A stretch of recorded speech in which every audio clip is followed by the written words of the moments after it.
Bismillahirrahmanirrahim. Wabihi nasta'in. Assalamualaikum warahmatullahi wabarakatuh. Mga kaibigan at mga kababayan, narito ang pagpapatuloy ng ating programang Magtanong. Tulad po ng dati, narito po tayo muli kasama natin ang ating tagapagturo, si Sheikh Mujahid Commander. Ahlan wa salan.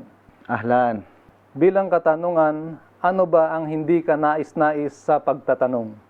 Bismillahirrahmanirrahim. Alhamdulillahi Rabbil Alamin. Wassalatu wassalamu ala al-mabuuthi rahmatan lil alamin. Sayyidina Muhammadin wa ala alihi wa sahbihi wa sallim. Amma ba'd. Ang pagtatanong na kung saan ay hindi ka nais-nais ay ang pagtatanong na walang kabuluhan. Pagtatanong na kung saan ay makakainsulto ka sa iyong kapwa. Pagtatanong na kung saan ay mga tanong na hindi na kailangan na itanong. Yan ay kabilang sa tinatawag na kathratus su'al. Ibig sabihin ay maraming pagtatanong na hindi naman nauukol sa relihiyong Islam. Ibig sabihin ay walang kabuluhan na pagtatanong. Ito ay kabilang sa nabanggit ni Propeta Muhammad sallallahu alaihi wasallam. Sabi ni Propeta Muhammad sallallahu alaihi wasallam, Inna Allaha kariha lakum thalathan, qila wa qal, wa ida'atal mal, wa kathratas su'al. Ibig sabihin nito ay katotohanan, sabi ni Propeta Muhammad sallallahu alaihi wasallam, na kinasusuklaman niya sa inyo. Katotohanan na ang Allah ay kinasusuklaman niya sa inyo ang tatlong bagay. Unang-una, qila wa qal. Ibig sabihin ay ang pagsasabi o pagbabanggit ng tao sa lahat ng kanyang naririnig. Na halimbawa sinasabi niya, qila kaza, may nagsabi na ganun. O qala fulan kaza, o di kaya sinabi ni ano na ganito. May nagsabi na ganun, sinabi niya na ganito. Yun bang babanggitin mo? Ang mga bagay na lahat ng iyong maririnig ay babanggitin mo. Yun ang tinatawag na qila wa qal. Ikalawa, na nabanggit ni Propeta Muhammad sallallahu alaihi wasallam, ida'atal mal, ibig sabihin ay pag-aaksaya ng mga kayamanan. Nagagastusin mo ang iyong mga kayamanan sa mga bagay na kung saan ay hindi sumasang-ayon sa ating relihiyon na relihiyong Islam. Ang ikatlo ay ito yung tinatawag na kathratas su'al. Ibig sabihin yung nabanggit natin na maraming pagtatanong. Ano ito? Ano yun? Lahat-lahat ng mga pagtatanong na walang kabuluhan sa Islam, na hindi rin naman importante na malaman. Ang pagtatanong na walang kabuluhan, minsan ay hindi kailangan na itatanong.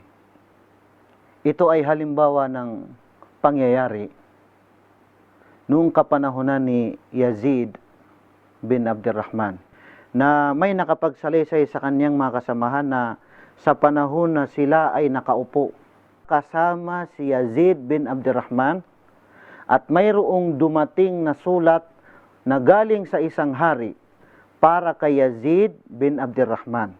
Dahil si Yazid bin Abdurrahman ay isa siya sa malawak ang kanyang kaalaman, dahil naging estudyante siya ni Imam Malik rahimahullah. Binasa niya ang sulat na iyon, at nang mabasa niya ay sumulat siya sa sulat na iyon, sinulatan niya. Pagkatapos ay nilagdaan niya at ipinadala niya doon sa hari. Matapos ay tinanong ni Yazid bin Abdurrahman ang kanyang mga kasamahan. Sabi niya, alam niyo ba kung ano ang itinatanong ng may-ari ng sulat na iyon? Ang kanyang itinatanong ay dahil sa araw ng paghuhukom ay mayroong timbangan ng mga gawain ng mga tao. Ang tanong ay, saan nanggaling ang balance ng timbangan na iyon? Yung timbangan, yung balance, yun ba ay yari sa ginto, o di kaya ay yari sa papel, o di kaya ay dahon? Yun ang tanong ng sulat na iyon na may-ari ng tanong na iyon. Sinulat ko, sabi ni Yazid bin Abdurrahman, ang isang hadis ni Propeta Muhammad sallallahu alaihi wasallam. Dahil ang tanong na iyon ay hindi rin kailangan na itanong. Sinabi ni Yazid bin Abdurrahman sa kanyang sulat, Qala Rasulullah sallallahu alaihi wasallam, min husni islamil mar'i tarkuhu ma la ya'nihi. Sabi ni Propeta Muhammad sallallahu alaihi wasallam, kabilang sa kabutihan ng pagiging Muslim ng isang tao, tarkuhu ma la ya'nihi, ay iwanan niya ang mga bagay na hindi naman makakabuti sa kanya. Ibig sabihin ay iwanan niya ang mga bagay na hindi rin pangangailangan.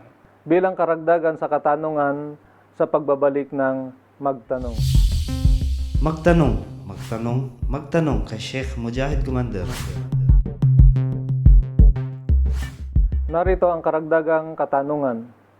Ano naman ang maidudulot ng pagtatanong tungkol sa mga tanong na walang kabuluhan? Ang may dudulot ng pagtatanong ng mga walang kabuluhan o mga pagtatanong na hindi pangangailangan. Maraming mga tao na nagtatanong, nakakainsulto siya sa kanyang kapwa. Nagtatanong siya na ang tinutukoy niya ay ang kanyang kapwa. Magtatanong siya para bagang pinaparinggan niya o pinaparinigan niya ang kanyang kapwa. Magiging dahilan upang siya ay magkasala. Magiging dahilan upang hihina ang kanyang pananampalataya. Kapag ikaw ay magtanong ng magtanong, mas lalong makakasama sa iyo ang iyong tanong kapag nasagot ang iyong katanungan. Isang talata sa banal na Quran, na sabi ng Allah subhanahu wa ta'ala, La tas'alu an asya'a in tubadalakum tasu'kum. Huwag kayong magtanong tungkol sa mga bagay in tubadalakum tasu'kum, na kung ito ay may paliwanag sa inyo, kung ito ay ipinaliwanag sa inyo, kung ito ay naging malinaw sa inyo, tasu'kum, magiging makakasama sa inyo. Kapanahunan ni Propeta Muhammad sallallahu alaihi wasallam, na minsan ay mayroon sa mga tao na tinatanong nila si Propeta Muhammad sallallahu alaihi wasallam bilang pag-iinsulto o di kaya ay pangungutya. Katulad ng isang tao na nagtanong kay Propeta na para bagang pang-iinsulto o di kaya ay pangungutya kay Propeta. Sinabi niya, Ya Rasulallah, man abi? Sabi niya, usugo ng Allah, sino ba ang aking tatay? Mayroon pang isa na nagtanong kay Propeta Muhammad sallallahu alaihi wasallam. Sabi niya, Ya Rasulallah, ayna naqati? Usugo ng Allah, nasaan na ang aking kamilyo? Pagtatanong na insulto, pagtatanong na pangungutya kay Propeta Muhammad sallallahu alaihi wasallam. Kaya dumating ang talatang ito, Ya ayyuhalladhina amanu, la tas'alu an asya'a in tubadalakum tasu'kum. O kayong mga nananampalataya, huwag kayong magtanong ng mga bagay na kapag naipaliwanag ito sa inyo, ay makakasama sa inyo. Makikita natin ang talatang ito sa Suratul Ma'idah 101 na talata. Sa isa pang pangyayari, na noong dumating ang isang talata sa banal na Quran, nasabi ng Allah subhanahu wa ta'ala, Walillahi alan nasi hajjul bayti man istata'a ilayhi sabila. Sa Surah Al-Imran 97 na talata. Walillahi alan nasi hajjul bayti. Ayon sa kahulugan ng talatang ito, ang pagsasagawa ng Hajj sa tahanan ng Allah ay tungkulin ng sangkatauhan para sa Allah subhanahu wa ta'ala. Walillahi alan nasi hajjul bayti man istata'a ilayhi sabila. Sa sino mang may kakayahan na gumugol o di kaya ay sa paglalakbay. Dahil dito ay mayroong isang lalaki na nagtanong kay Propeta Muhammad sallallahu alaihi wasallam. Sinabi niya, Ya Rasulallah, afi kulli amin, usugo ng Allah, ang pagsasagawa ba ng Hajj ay taon-taon na bang isasagawa? Fasakata, tumahimik si Propeta Muhammad sallallahu alaihi wasallam. Pagkatapos ay nagtanong naman ng pangalawang bisis, taon-taon ba isasagawa ang pagsasagawa ng Hajj? Fasakat, ibig sabihin ay si Propeta Muhammad ay tumahimik naman, hindi siya nagsalita. Thumma qala la. Pagkatapos ay sinabi ni Propeta Muhammad sallallahu alaihi wasallam, hindi. Walau qultu na'am, lawajabat. Dahil kung sinabi ko lang, sabi ni propeta, o kung sasabihin ko lang na oo, lawajabat, katiyakan na magiging obligado na. Kaya dumating ang talatang ito na sabi ng Allah subhanahu wa ta'ala, Ya ayyuhalladhina amanu, la tas'alu an asya in tubdalakum tasukum. Ayon naman sa isang hadis na naisalaysay ni Ama ni Hurairah, kalugdan siya ng Allah. Kanyang sinabi ni Propeta Muhammad sallallahu alaihi wasallam, Inna Allaha kataba alaikumul hajj. Katotohanan na ang Allah subhanahu wa ta'ala ay ipinag-utos niya sa inyo ang pagsasagawa ng hajj. Mayroong nagsabi o nagtanong kay Propeta Muhammad sallallahu alaihi wasallam. Sabi niya, Afi kulli amin ya Rasulullah, bawat taon ba ay isinasagawa ang pagsasagawa ng hajj? Fa'arada anhu. Hindi pinansin ni Propeta Muhammad sallallahu alaihi wasallam. Pagkatapos ay nagtanong naman ng pangalawang bisis at nagtanong naman ng pangatlong bisis. Pagkatapos nito ay nagsabi si Propeta Muhammad sallallahu alaihi wasallam, Manisail, sino ba ang nagtatanong? Nagsabi na si ano ang nagtatanong. Dahil dito ay sinabi ni Propeta Muhammad sallallahu alaihi wasallam, Walladhi nafsi biyadihi, law qultu na'am, lawajabat, walau wajabat alaikum ma ataqtumuhu, walau taraktumuhu, la kafartum. Sumumpa si Propeta Muhammad sallallahu alaihi wasallam sa Allah subhanahu wa ta'ala. Sabi niya, Law qultu na'am, kung sasabihin ko lang na oo, bawat taon ay sasagawa, lawajabat, ibig sabihin ay magiging obligado na.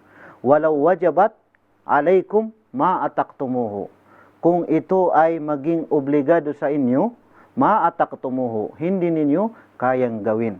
Walau taraktumuhu, la kafartum, kung ito naman ay iwanan ninyo dahil obligado na sa inyo na taon-taon ay sasagawa, la kafartum, malilihis na kayo sa pananampalatayang Islam.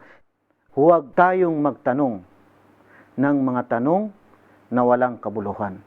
Huwag tayong magtanong ng mga tanong na makakainsulto sa ating kapwa. Huwag tayong magtanong ng mga tanong na hindi natin pangangailangan. Huwag tayong magtanong ng mga tanong na magiging dahilan upang hihina ang ating pananampalataya. Huwag tayong magtanong ng mga tanong na magiging dahilan upang ito ay makakasama sa atin. Sapat na tayo ay magtanong na ang ating mga itatanong ay ang mga bagay na may kabuluhan sa ating relihiyon na relihiyong Islam. Maraming salamat, Sheikh, sa iyong mga kasagutan. Maraming salamat din sa inyo at sa lahat ng bumubuo ng programang Magtanong. Sa ating mga kababayan at mga kaibigan, Assalamualaikum warahmatullahi wabarakatuh.